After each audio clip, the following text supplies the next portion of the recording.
And I want to thank everybody for being here this afternoon. My name is Mark Zamora. I am the Director of Catering for Emerald Plate Catering with Red Hawk Dining. We have some great presenters with us here today from the Center for Student Involvement and Conference and Event Services. If you have any questions throughout this presentation today, please feel free to leave a question in our chat box. On behalf of the Center for Student Involvement, Conference and Event Services, and the Emerald Plate Catering, thank you again for being here.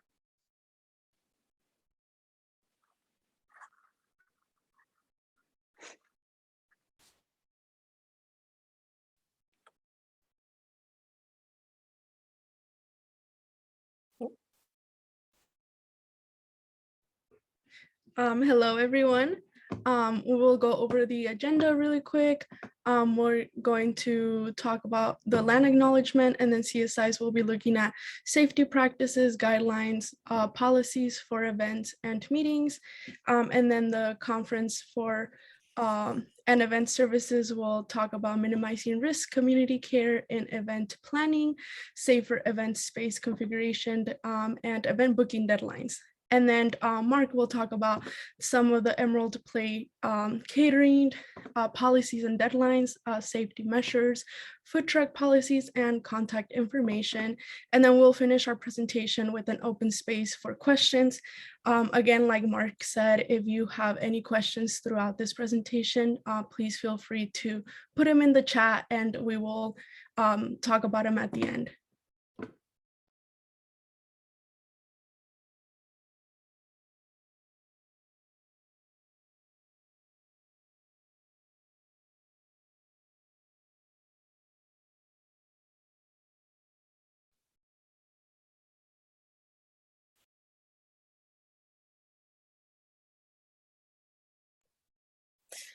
All right, hello everyone. So my name is Tara Graham. I am the Assistant Director of Conference and Event Services here at Seattle University. So we're all here today because, as we all know, events have been kind of a wild ride over the past couple of years here. So, and we know event policies have been changing frequently, as well as just recommendations on how to put on a safe event. So today, I know I'll be here talking to you about the logistics end of holding an event on campus right now and what that looks like. And yeah, the rest of you, I don't know if you want to give a brief introduction.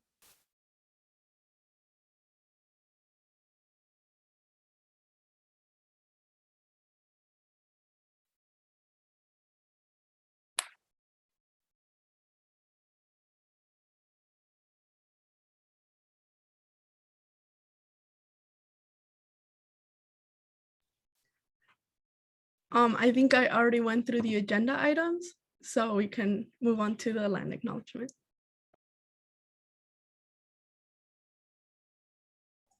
Hi, everybody. I'm in charge of the PowerPoint. I had one job, so just hi.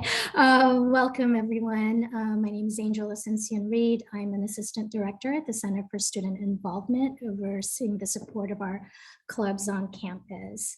And at this time, we want to recognize the lands and seas we're on and the Indigenous communities as well. So wanting for all of you to invite you all to read quietly the land acknowledgement from the Native American Law Student Association here at Seattle University. While this land acknowledgement recognizes the lands and seas and Indigenous communities in our area, I know so many of us have roots in lands and seas from other areas of the world. So bring them into the space as you read this. So we'll have a few minutes for that.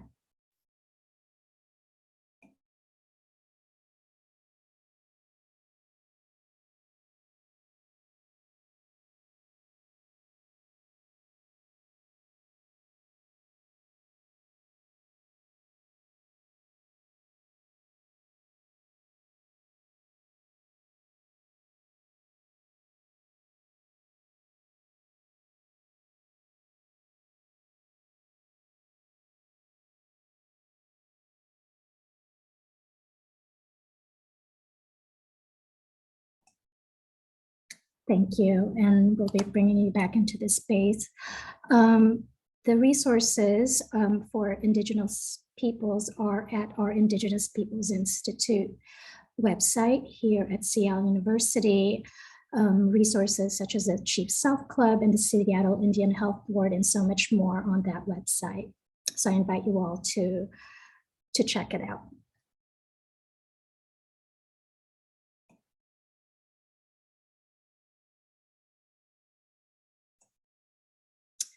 And with that, we invited everyone to come into our workshop, this virtual workshop, to really think about leadership during this time. What does caring, compassionate, and just leadership during COVID look like for your club communities? You know your club communities more than anybody.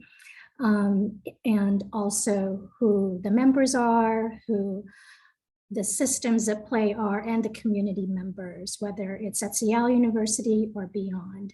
So we wanted to invite you into this space to talk a little bit about what are safety guidelines and practices here at the institution, and then the check-in procedures for events and meetings to start with, but always holding what does caring, compassionate, and just leadership during COVID look like. And with that, I'm going to pass it on to Sitlali.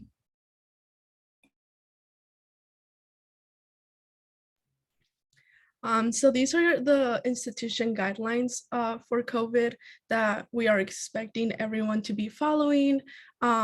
Pretty straightforward. Make sure you are all using your face covering during indoor events and just being indoor at the institution in general.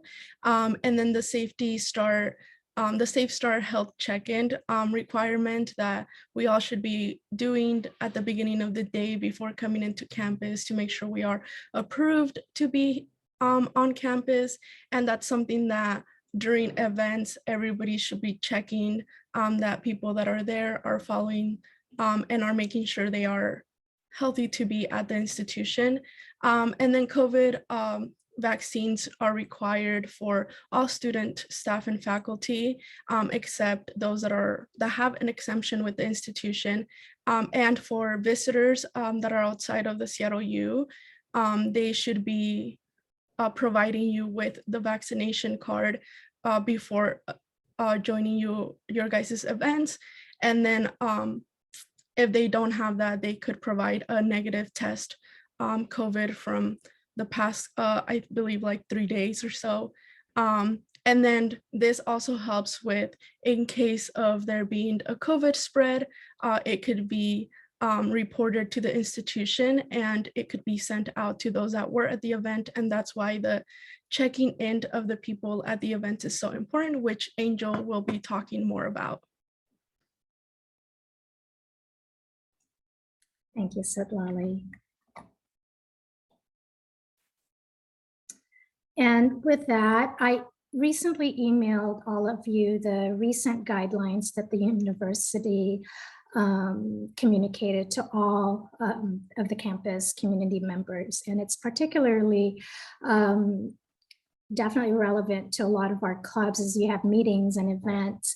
And this is a guideline that's throughout the month of January.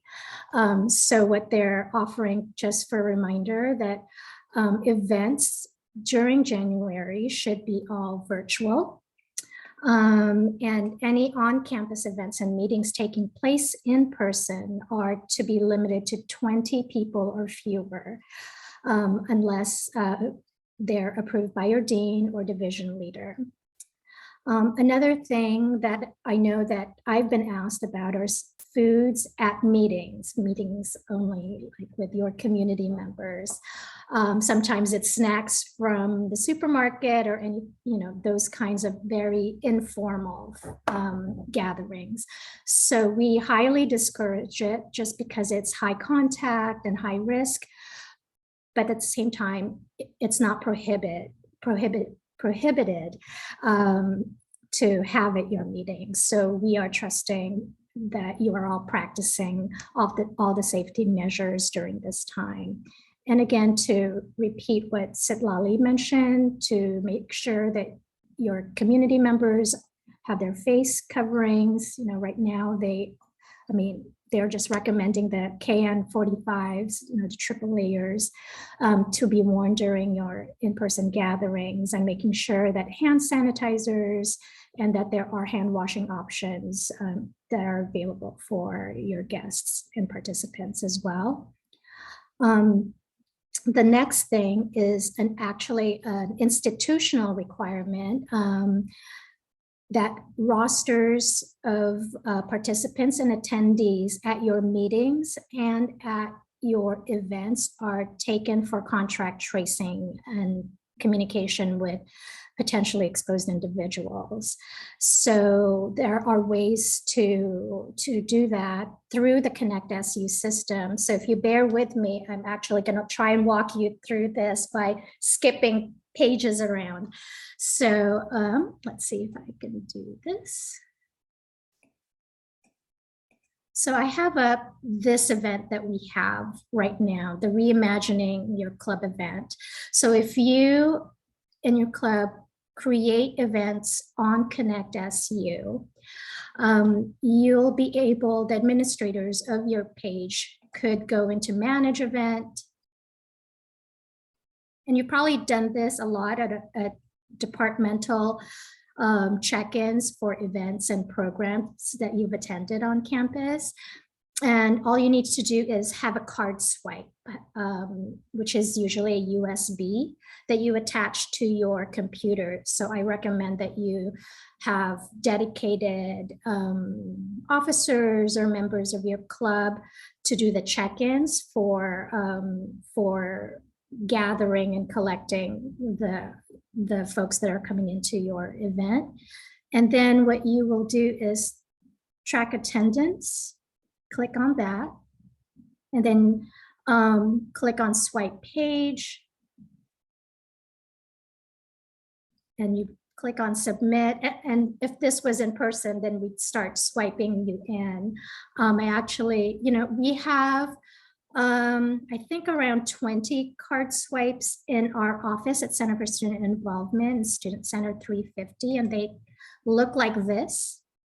They're, you can request to borrow it before your event. Our office opens at 10 a.m. until 7 p.m. and you can borrow one of those, or 2 or 3, depending on your event. But also, as you can see on Amazon, it costs about $20 if you're going to be doing it a lot, so you don't have to come into the office, but they're definitely there for you to borrow. And then just a reminder email for your events for on campus that, again, what Sitlali said, bring their approved Safe Start and also their campus card for swiping in. Wondering if there was any questions surrounding this. We're also going to have a 30-minute question Q&A session at the end, but just wondering if there was anything that people wanted to talk about with any of these points. Wonderful.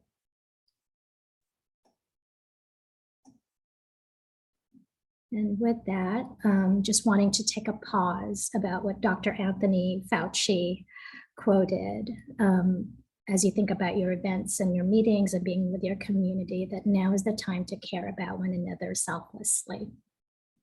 Just sit there.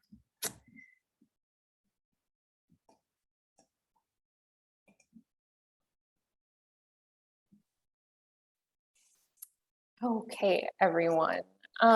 So once you all have started thinking about, what kind of event you want to hold, if you already have event space booked, or you are don't quite have event space booked yet, but you're thinking about it, I'm here to talk a little bit more about things to keep in mind for event planning right now.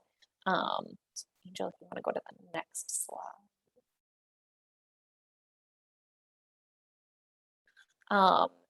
And the biggest thing we want to emphasize right now are events that minimize our risk to each other, to, our campus community at large, not just the folks who are going to be attending the event. Knowing how fast COVID-19 can spread, we really have to be always conscious of, okay, well, I can attend this event, but if I'm attending multiple events, if you come into contact with anyone with COVID, going to multiple events has, a ripple effect then. So we want to be really, although there are no specific restrictions on events past January, there are a lot of things you can do at your event to still make it a safer environment for everyone in attendance. So we've been working with events like this, since COVID started. So the CES team is very used to working with clubs and departments on campus to help develop an event plan that is going to minimize risk, at least, and in the space that you're using. So as much as, we would absolutely love, and we are very excited to at some point get back to our packed Campion ballroom events that are huge and have a ton of attendees, still we're in a phase where it's not the most recommended route to go right now. So, as you are thinking about booking your event space, or if you have an event space booked and you're thinking about the number of attendees you want or participants that you want at the event, have the event space capacity in mind, because maxing out an event space to its full capacity right now is not the wisest choice. Possible, but definitely increases the risk of people being closer together for longer periods of time, and depending on if you have food at your event, or if there's speaking engagements, or performances or singing, a lot of those things can increase the risk at your event. So we really recommend, if you're going to hold an event in person on campus, that you go for some smaller numbers than you maybe typically would in the past. Don't plan to totally max out the event facility.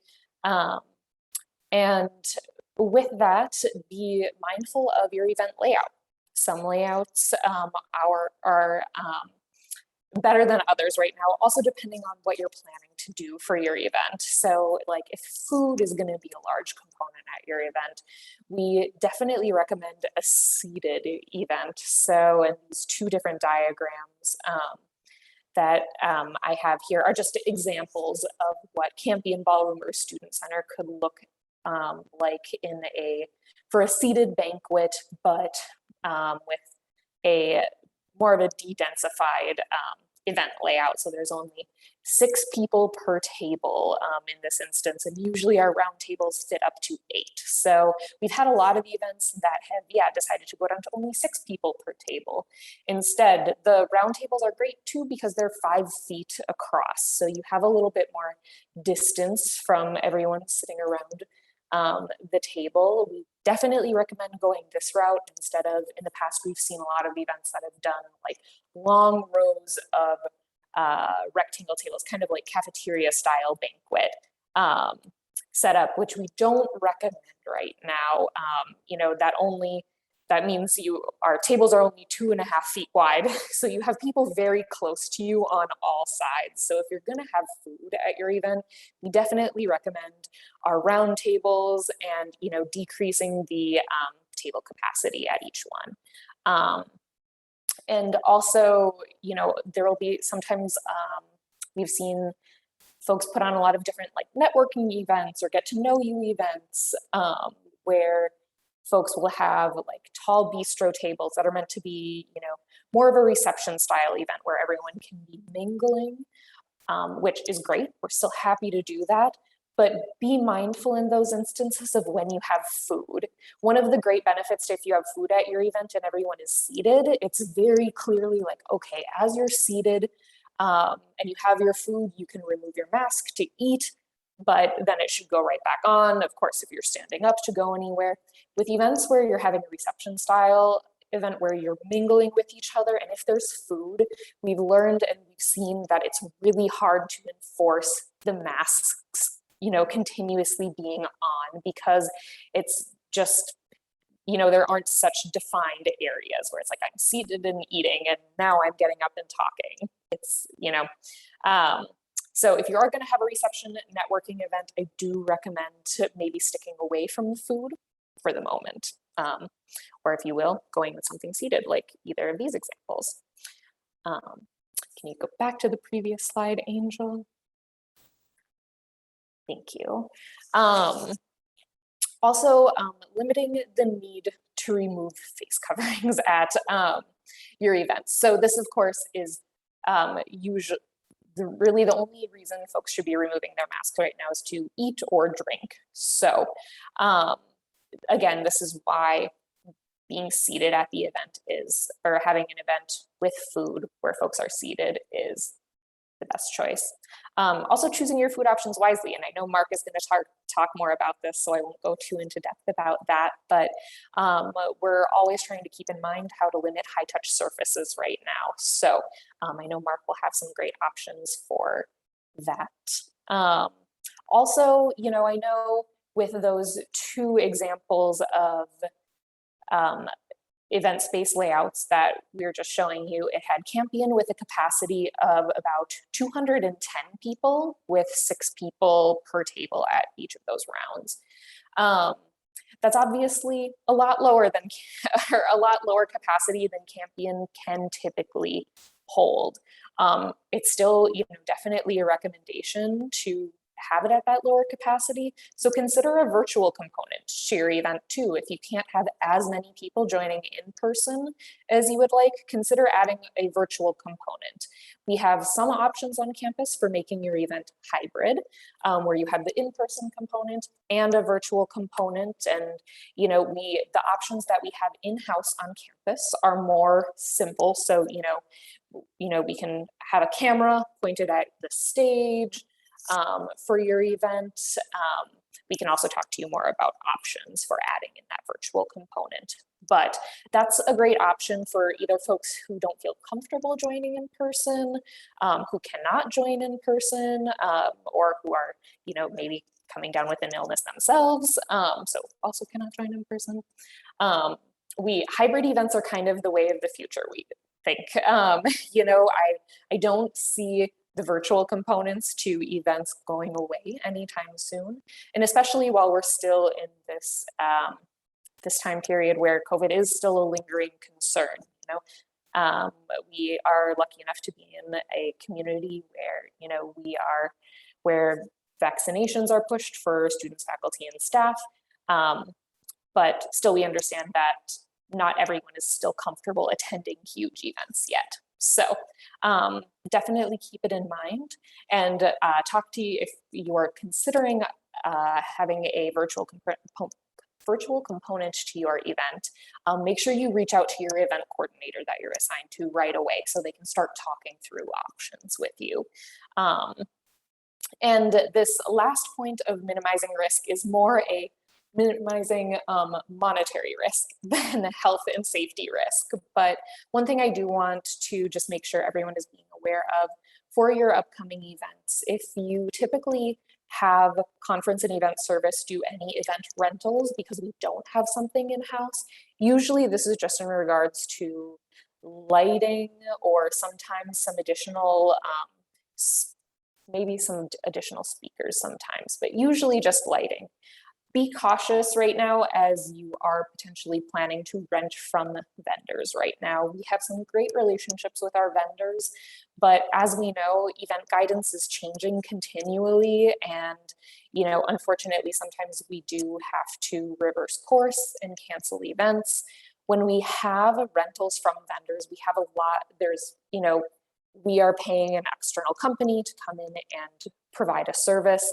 They have less flexibility for canceling, and there not being some sort of monetary penalty there. So if you have an event where you typically do any rentals, make sure you're talking to your event coordinator about what that cancellation policy is so that you can you know, be able to make a call by hopefully the deadline, so that there are not any costs incurred should you need to cancel the event.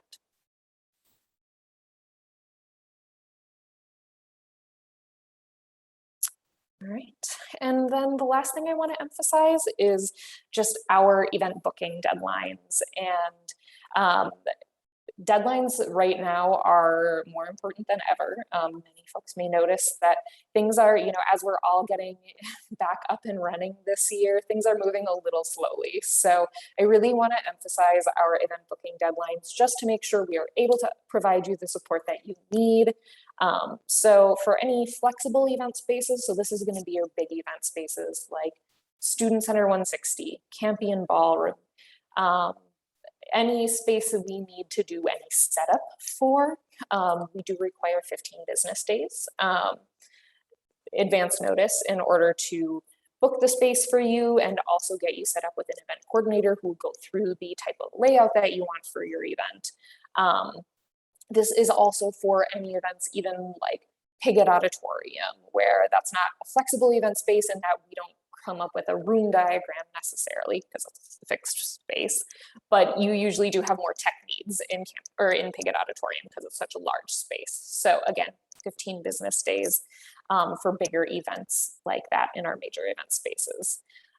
For any event or meeting that you want to hold though in a preset classroom or conference room, which we don't change the layout of, we recommend booking 3 business days in advance. Technically, there's no deadline, but of course, it's a matter of how quickly you can reach us at Conference and Event Services, and also a matter of availability. So when classes are running and there are more folks on campus than there are right now, sometimes it can be hard to find space. So we do recommend reaching out at least 3 business days in advance to book anything. I want to make folks aware of a few spaces that we have that have default sets in them too, that are just kind of ready to go. Student Center 130, Student Center 210, and the Stuart T. Rolfe Community Room in the Advancement and Alumni Building.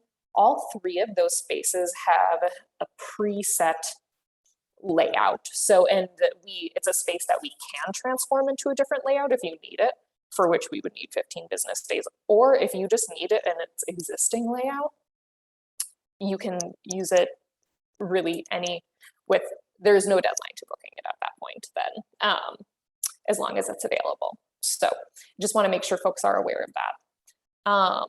For any IT support requests for your event, we highly recommend giving us 10 to 15 business days notice. Events, as we're having more hybrid events, especially that have, the hybrid adds another component to our IT needs for our events. So IT is getting busier and their requests that they are supporting are more complex. So we really recommend reaching out to us 10 to 15 business days in advance to let us know if you're going to need anything like microphones, wireless slide advancers, additional speakers, whatever it might be, to give them plenty of notice to make sure they can fit it in the schedule. For those of you who use the info tables, we do usually recommend that you give us 3 business days notice for that. The info table right outside of Cherry Street Market on the 2nd floor of the Student Center can be booked really at any time. We don't need to set out a piece of equipment for that, but for any info tables in the Piggott building, we do need a few days notice because we do need to set up equipment for that space. And then this last one, I just want to get on your radar because we're getting a lot of inquiries about outdoor events already for this spring, and folks having really amazing and creative ideas about holding really large events outside during the springtime when the weather gets a little bit nicer. Outdoor events can be really fantastic and straightforward, and especially right now where outdoor events are often a great option for just having better airflow, obviously, as we are still in these COVID times. But depending on how large of an event that you are planning, there may be permitting required for the event. So if you're planning on having a large outdoor event, and when I say large, I mean over 100 people at the event, make sure you're reaching out to us with plenty of notice, because if we need to get a permit That's something that we have to work with the city on, and it does take a long time to get those permits, and there is about $300 cost associated with it. So, but if you're interested in having an outdoor event, feel free to reach out to me, and I'm happy to let you know more about that process.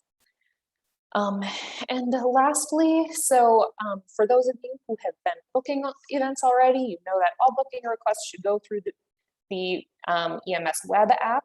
If you do not have an account set up yet with the EMS web app, you are able to just request an account via that. The link is on the Conference and Event Services page on the Seattle U website. Or if you have any questions about it, feel free to reach out to rooms@seattleu.edu with any questions specifically about how to get your room booked.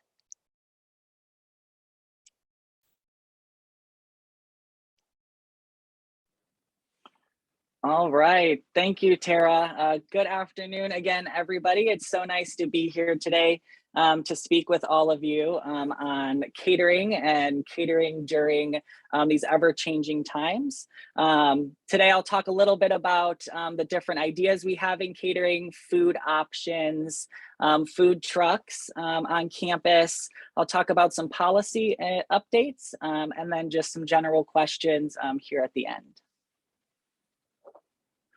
All right, so with catering, as many of you know, we have an online ordering platform called Catertracks. And so I do kind of want to describe where you could go to see where our menus are currently and place an order. If you do order catering here with Emerald Plate Catering, you will need to have a Catertracks account. You can easily sign up for that account online, or you're more than welcome to email any of the contacts that I'll show you here soon, and we'd be happy to help set up an account for you. But if you go to seattleu.edu and you click on Student Life and go to the Dining Services tab, it'll open up to our Dine on Campus, which is our Red Hawk Dining Hub.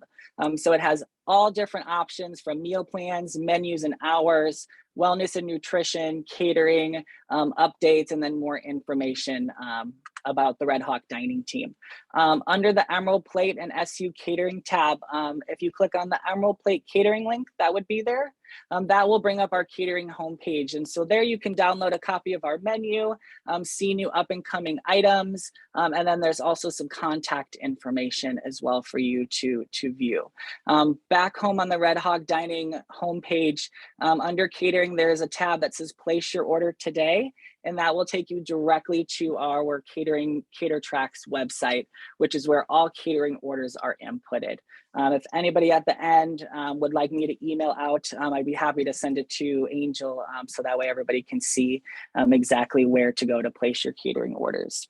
But with our catering menu, all of our options from breakfast, lunch, dinner, snacks can all be moved to a more individual component. So we do offer buffets, and we can still offer buffets moving forward in January as of now, or February as of now. But we can take those food items and we can turn them into a packaged item. So if there is a specific buffet that you see that you like, then we can easily take that and make it individually packaged for a different style of events. That also includes virtual events. Just because an event may have to be moved virtual, we could still offer a pickup service of the food options so that as teams or groups are together meeting, they can all enjoy the same food together through the Zoom call, just distanced and virtual. With that, we do have pre-packaged items. So we have different snacks, cookies that come completely sealed that we can order in for different style of events, kind of more of a grab and go style. Anything that we do make in-house, like our Rice Krispies, brownies, cookies as well, cupcakes, we can individually pack all of those items. So taking anything that would traditionally be purchased by the dozen and then just turning it into an individually packaged component instead of it being on a platter. Now, to say we will still put them on nice platters and do our nice displays for your event based on kind of your overall event style and experience that you're looking for. But I do want to let everybody know that we can turn our items individually packaged. And we do have some pre-individually packaged items like our box lunches. We have sandwiches, salads, And then we do have some dinners as well. And on the next piece I want to talk about is custom menus, because I know when I work with student groups, I love to talk about custom menus because I know every event is different. Every event is unique. I've been in the industry long enough, and I love to do catering and do these different style and unique types of events. So we can create custom menus. The thing with custom menus and any catering ordering is that we ask that catering be ordered at least 16 business days prior to your event date. And we ask of that just so that we can order the quantities and the amount that you're initially looking for your event's guest count. We also offer event planning services. So at any time you need assistance in planning your event, if you are hosting, maybe help planning a wedding for a friend or a bridal shower or a baby shower, please feel free to email us at any time. We'd be more than happy to help set up timelines and work on different projects with you to kind of help plan that service and help you understand kind of the overall event planning process from a catering standpoint. I do want to discuss kind of our event policies and deadlines. I know I talked about briefly on the 16 business day ordering. As soon as you have an event in mind and you think you may have food, I always suggest to reach out to us. So just reach out to us, letting us know, that you're thinking about having food options at your event. We do ask, and we will ask you to make sure that you have reached out to CES to have booked the room. While catering and CES work in partnership together, and we communicate a lot. If there is no room and we order catering, then we don't have anything to put items on. So we always ask that you reach out to CES. We will ask for your event coordinator, and that just helps us to connect with that coordinator on your event for diagrams and kind of share some information as far as the food and beverage portion to kind of help the overall planning process for both of us, conference and event services, Emerald Plate, and then you as our events. With guest counts, we require that guest counts be to us at least 16 business days in advance. We do, depending on the food order, if it's a custom menu or if it's something that's a regular on our buffet, we do ask that we get the final guest count 5 business days prior to your event. If you would need to make changes to your event, which is decreasing guest count, changing timing, maybe changing, if it's a plated dinner, the timing of service, we ask for 3 business days. But we do always ask anything that you communicate with us for changes for your event, for the overall logistics, that you also communicate with CES as well, just so kind of we're all together working on this event and everybody is updated. Legacy events, I do want to give some updates on legacy events. I know that legacy events can cook their own items for their event, which we are 100%, we love. And so with that comes kitchen reservations. So we do have Chardin Kitchen. Chardin Kitchen is operational and is available to use for legacy events. We do ask, though, with the kitchen reservations that if you would like to use the kitchen, we would need to know the dates, timing, how many students, volunteers would be in the kitchen 16 business days in advance. And that just allows us to better staff for the kitchen, because anytime a legacy event would use the Chardin Kitchen, we will have our culinary team there to kind of help oversee operations. And with legacy events, I know we do a lot of different customized meals based on the event. So if we are cooking inside the kitchen, then the chefs would need time to be able to review the menu, review the ingredients, review the recipes to kind of best put a plan together for when everybody comes to start the cooking process, which is always such a fun time when you get to cook in a nice kitchen. With legacy events, a lot of the times comes where the volunteers can serve food to the guests, which is fine with us. We are 100% in support and are here to support you with that.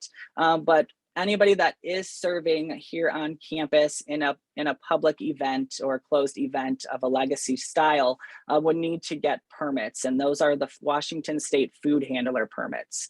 And those are permits needed just to go over the basic guidelines of cooking in the kitchen, serving food to guests, just different pieces that are very critical to the overall food service operation that goes on with hosting events. Next slide, thank you. So here are some safety measures, just to let everyone know kind of what we are doing in Emerald Plate. We've increased sanitation, so we continuously clean our catering kitchen. We check temperatures regularly. We normally do this, but it is a constant oversight. So I do review all of these pieces that happens here in catering. All of our employees have daily health screenings when coming here onto campus, just like everybody, all the students, faculty, and staff. With catering, I do want to let event organizers know that we do track the catering event staff that are in your event. So I know that there is the contact tracing for guests. And so with catering, each catering event is assigned to a specific manager here in catering, or has a set amount of different catering attendants that would assist during the catering event. We have a copy of everybody on the catering side that comes in and out of the room. So should you ever need that, please don't hesitate to reach out to us. We do have a copy of that piece for your events. And then I wanted to talk a little bit about cancellations due to university directives. So if an event would need to be canceled because of a directive, there is no cancellation fee for having to cancel your event. We would like to help you move your event to a later date, but with the uncertainty, we understand. But I do want to let you know that if we would have to cancel your event because of a directive, then we will go ahead and cancel that for you.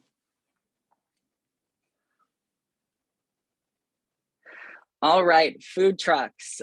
So I know I've been getting a lot of questions on food trucks, and I'm really excited to talk to everybody about food trucks today.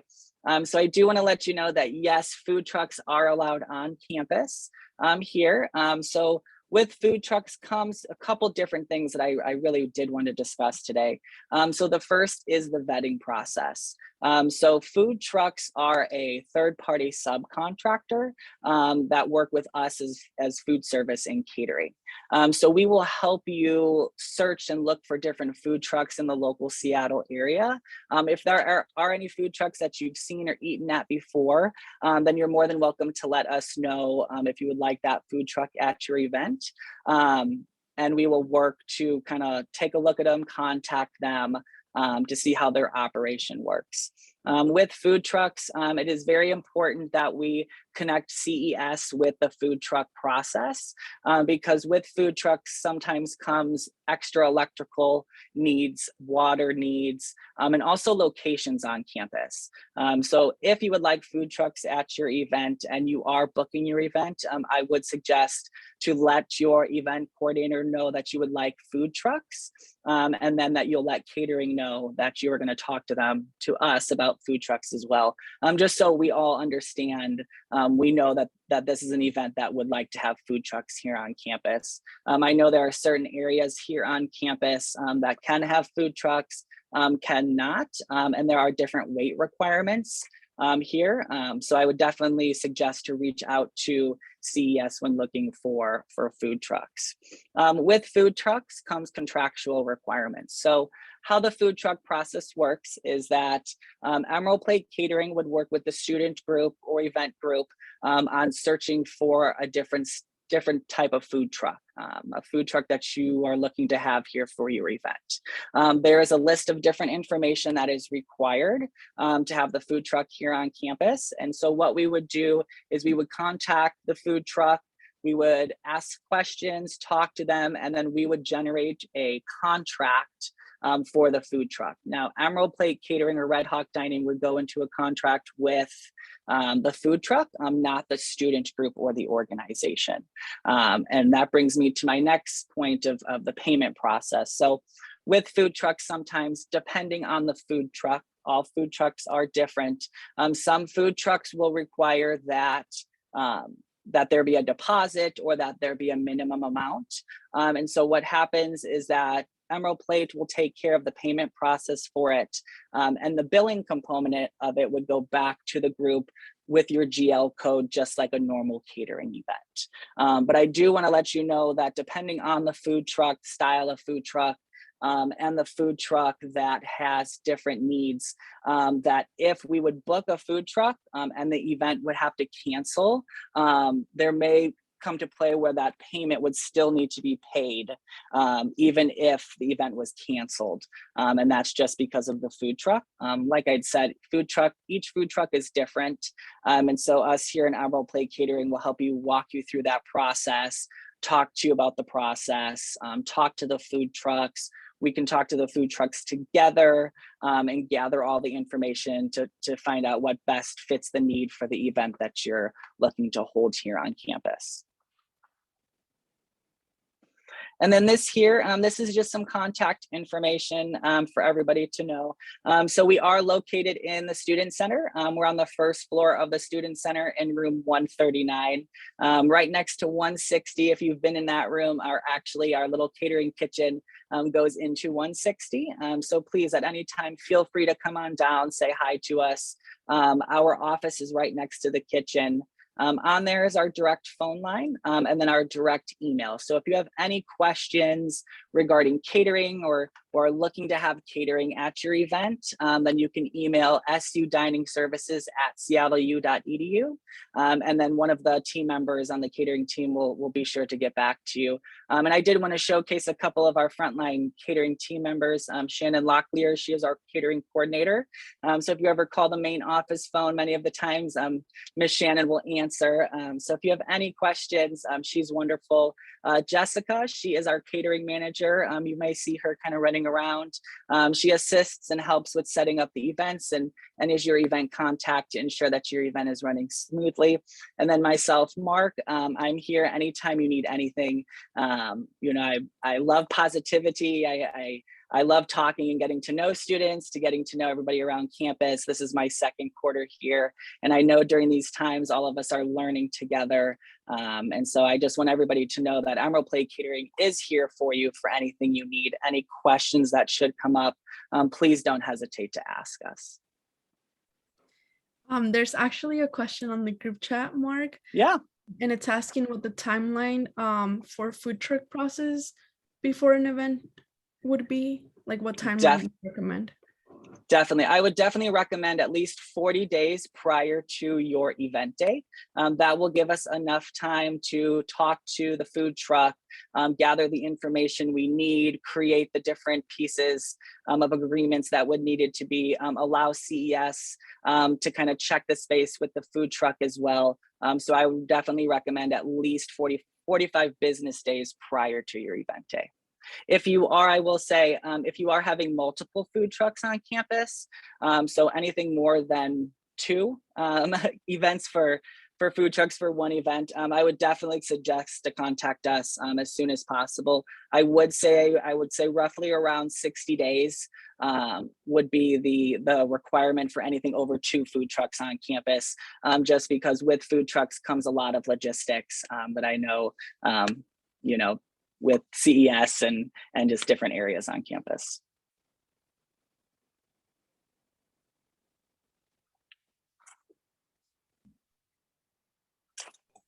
And that's all I have on my side.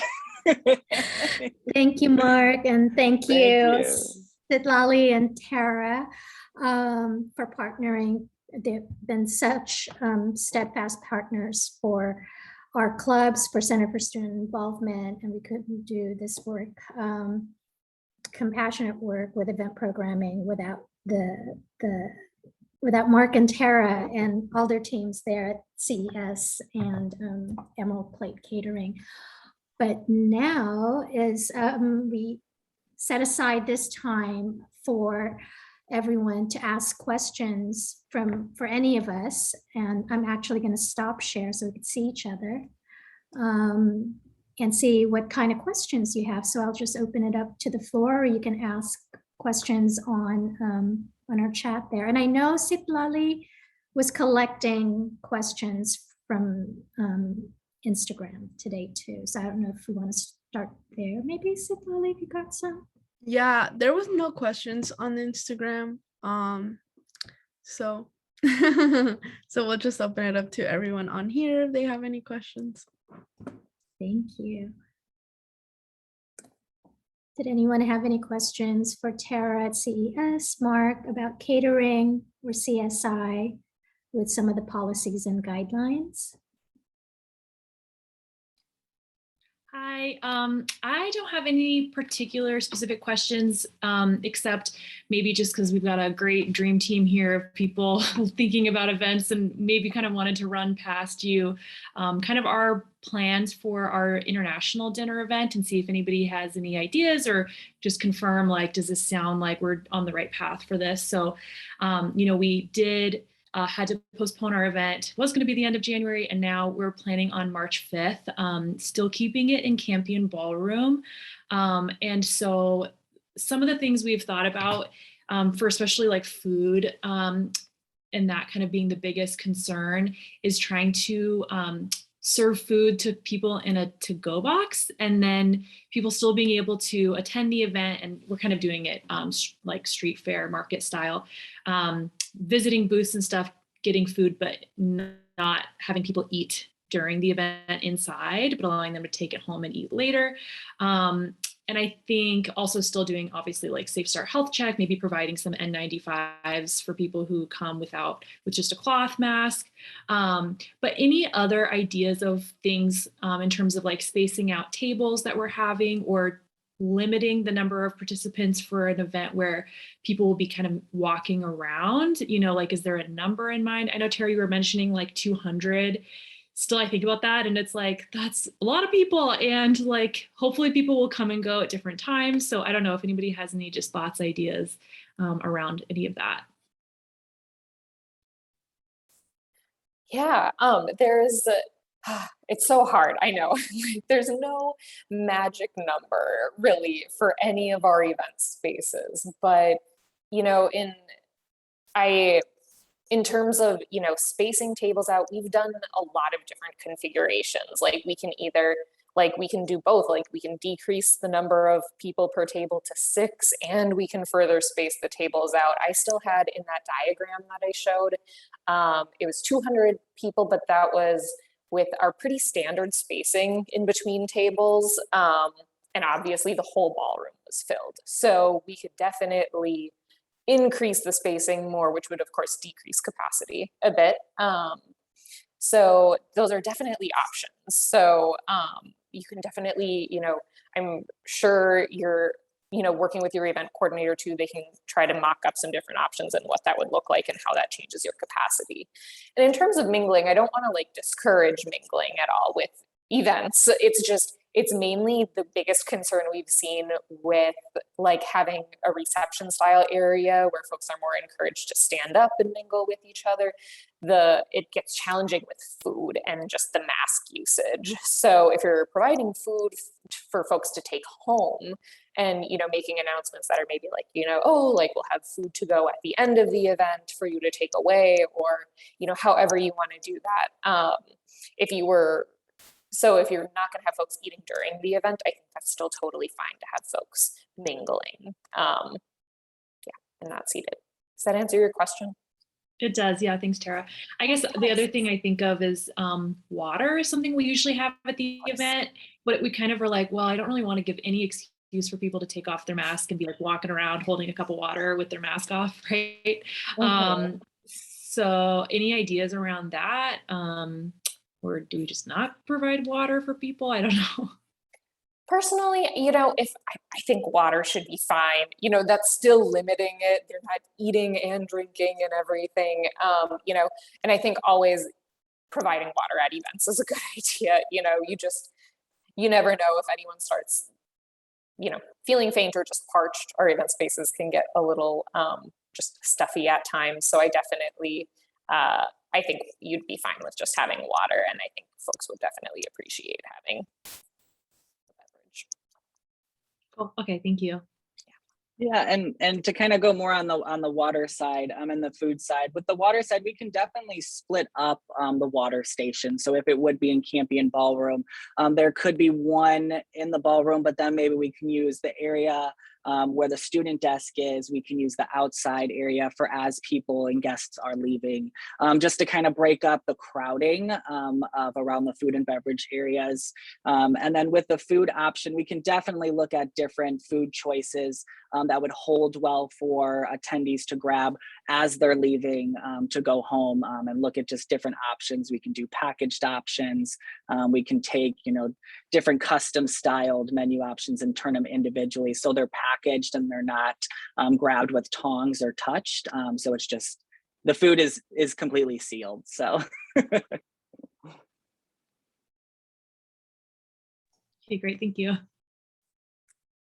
I also wanted to add to, like, in terms of catering, that I know that Mark supports and the Emerald Plate team supports our student clubs. So when they do ask for the general ledger, aka budget number, it starts with an 82, which is designated as a student event, and you can work out like a discounted student pricing. If I'm not mistaken, that's still good. So definitely touch base with Mark about those discounted prices for student events as well.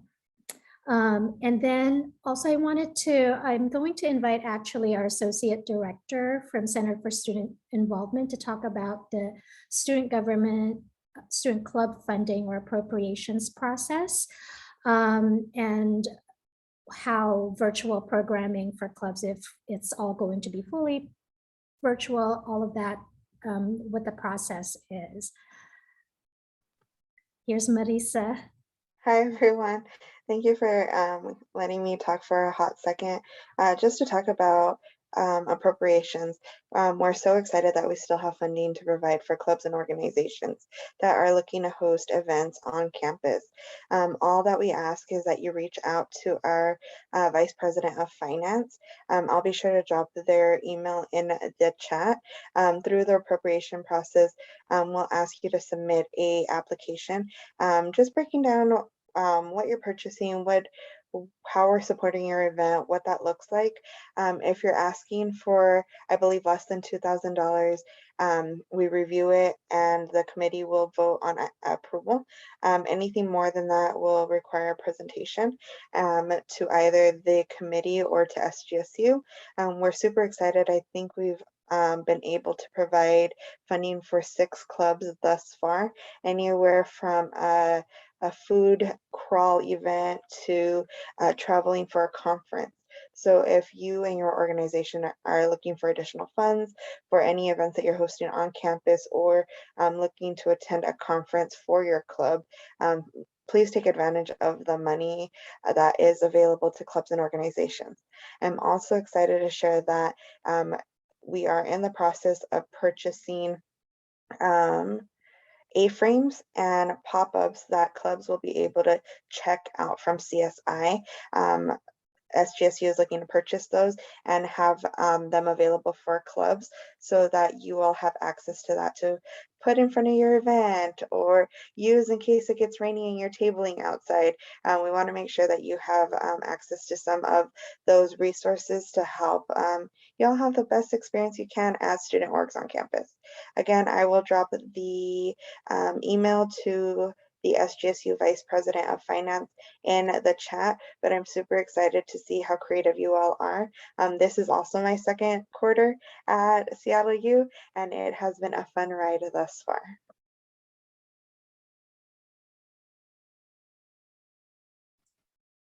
Thank you, Marisa. I didn't know, Tara, if you wanted to add anything in regards to sandwich frames, A-frames, like locations. Do they need to talk to CES to coordinate where to place it? I know there's certain areas as well on campus where it's not, we're not supposed to put it up, and then there are places where we can.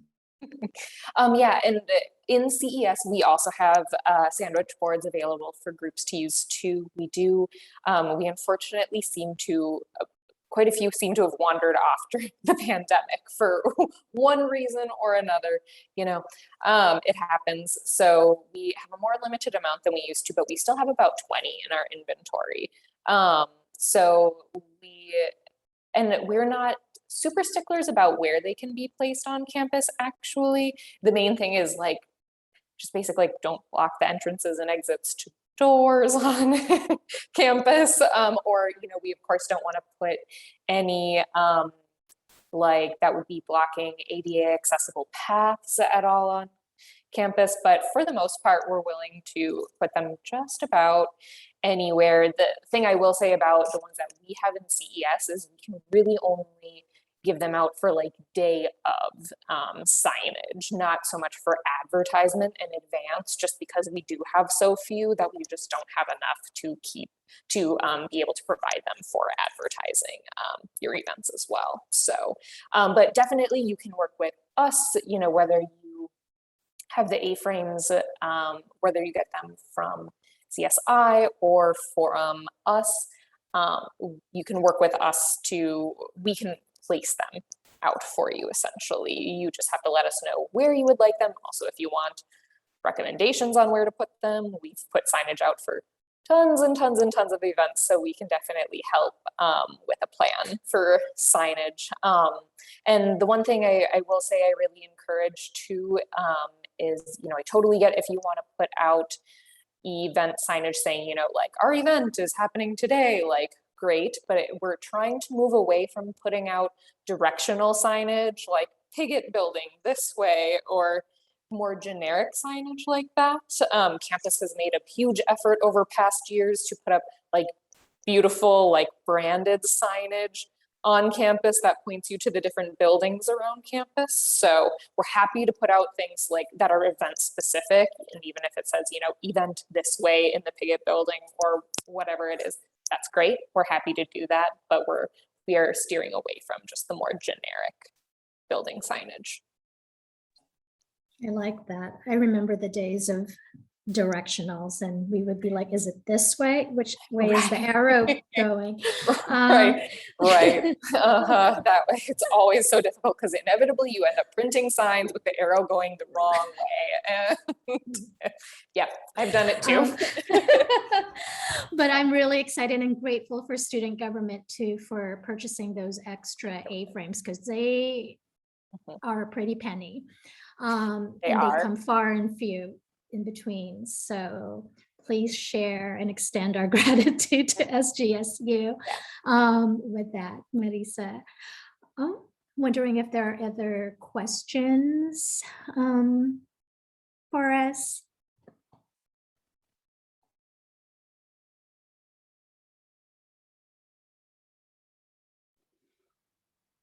I did want to say one thing while we wait for a couple of questions. So I do want to let everybody know that tomorrow, Friday, January 21st, in Cherry Street Market, Emerald Plate Catering will be doing a little mini showcase. So we'll be showcasing some different appetizers for you to come enjoy. It's on a first come, first serve basis. We have different dietary options to try at some of our new items that we'll be featuring here coming up the next quarter. And then I am super, super excited to announce that we are doing care packages on campus. So students come Monday will be able to purchase care packages with their dining dollars to send to one another here on campus. So there's different styles of care packages. Tomorrow we're actually going to raffle off our Valentine's Day care package. And so I know at this time of compassion and you know, differences going on, that, you know, a little kind gesture goes a long way. You know, so tomorrow, if you are available from 1 p.m. to 2 p.m., please stop on over at Cherry Street Market. We'll be right next to Puget Pour, and it'd be great to see you. And we can talk a little bit more on one-on-one if you would like as well. So. I love that love idea. That's so that. fun. That's so fun. And I also love the idea that you mentioned, Mark, about the, for clubs who are doing virtual programming, you're still able to do virtual, like not virtual catering, but actual catering. Yeah. So I thought that was, that's really exciting and just Definitely. doing really good work over there at Emerald Plate. Thank you. And definitely, depending on the meeting size, for the student group, the club, if you are looking for box lunches or meal items, and it is here on campus, the students do live on campus, then we are happy to deliver them directly to the dorm rooms of where the student, members are at here. We just can't deliver outside of the campus area of campus locations, but you can always come and pick it up from us down in catering. We could pick it up from Cherry Street Market. So, we're definitely here for you and definitely are happy to work with you on anything that you would need. So.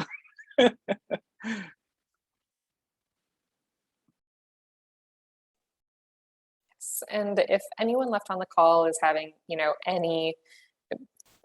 feeling overwhelmed at all at the prospect of trying to plan their, either annual event that had been done in the past, or just,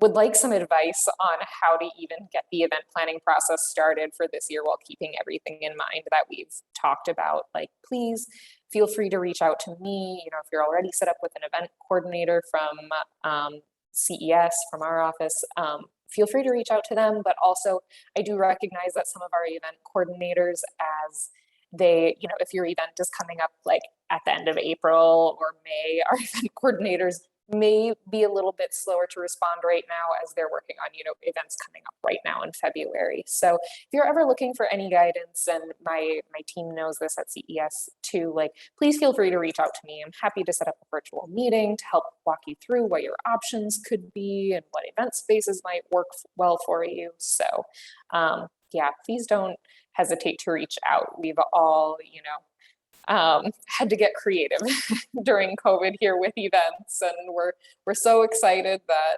we will hopefully past January still be able to get back to more events on campus, and we are all here to help in any way we can the planning process. So.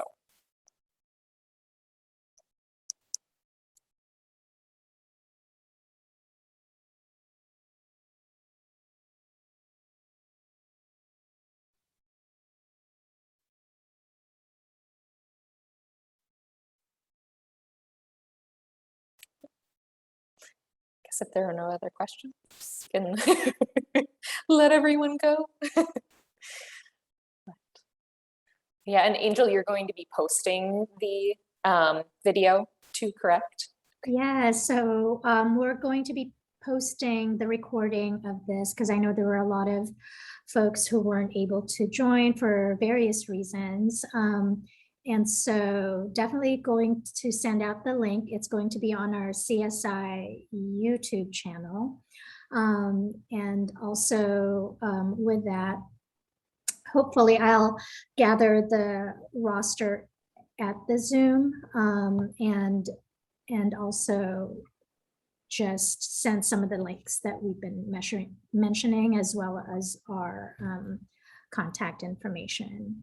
Maybe send you all our PowerPoint as well. That might be helpful. Yeah, I know in the PowerPoint, I think we all had some links, and we have all of our contact information. So that's great.